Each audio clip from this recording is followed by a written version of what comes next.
Estimados hermanos y hermanas, el Señor nos dé su paz. En este domingo 18 del tiempo ordinario, la liturgia de la palabra nos invita a reconocer la experiencia de la gratuidad de Dios en medio de la necesidad y la carestía. Como dice el Salmo responsorial, abres tú la mano, Señor, y nos sacias de favores. El Salmo 144 es una profesión de fe en el que el salmista define a Dios como el Señor que es clemente y misericordioso.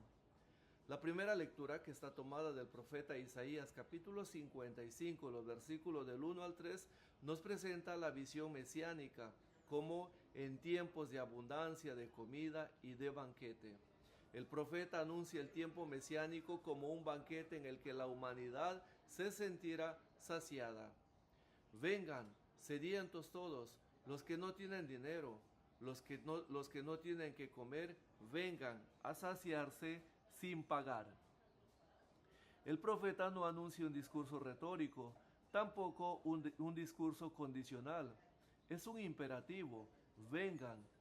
Dios comprende los límites de la necesidad humana y nos ofrece la posibilidad de venir a su presencia para ser alimentados. En este orden de ideas, Dios mismo decide hacerse comida para invitarnos a la participación definitiva de su banquete en el reino.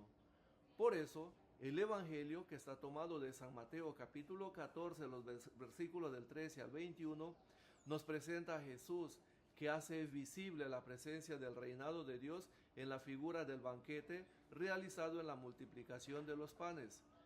La narración previa a la multiplicación nos dice que Jesús se enteró de la muerte de Juan el Bautista.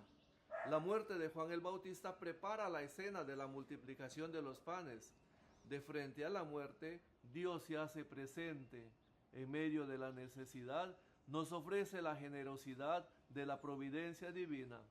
Cuando Jesús, el nuevo Eliseo, alimenta una multitud.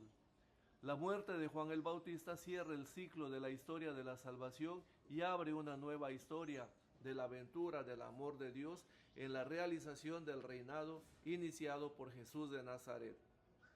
Juan el Bautista es la voz de quien se enfrenta el poder que oprime, que destruye y crea muerte.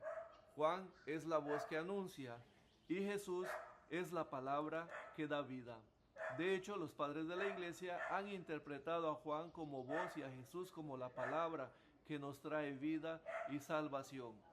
De frente a esta dramática noticia del asesinato de Juan, Jesús se retira para comprender que la muerte es el paso necesario para llegar al cumplimiento definitivo de la voluntad de Dios. Dios no desea la muerte de su Hijo. Eso está claro. No nos sirve el infundado discurso «Oh feliz muerte» que mereció tan grande redención. Es el Hijo el que acepta libremente la voluntad del Padre hasta donar su vida. La escena nos presenta la compasión de Jesús al ver a esta humanidad hambrienta no solo de pan, sino también del deseo de vivir, del deseo de escuchar unas palabras que le ayuden a encontrar el sentido de la vida para comprender que el reino de Dios está comenzando con Él y en Él. El pan es el alimento del cuerpo y el pescado el alimento del espíritu. Dios no se interesa solo por nuestro cuerpo, sino también por nuestro Dios nos interesa solamente por nuestro espíritu, sino también por nuestro cuerpo. Este cuerpo que ha sido creado debe ser salvado, debe ser alimentado. No se puede predicar de un alimento espiritual mientras haya hambre y egoísmo para estirar la mano y compartir nuestros bienes con los necesitados. El alimento de Dios, que incluye el pan del estómago, del corazón y del espíritu, nos llevan a ensanchar nuestra vida para solidarizarnos con el hambriento, con el que padece situaciones de injusticia.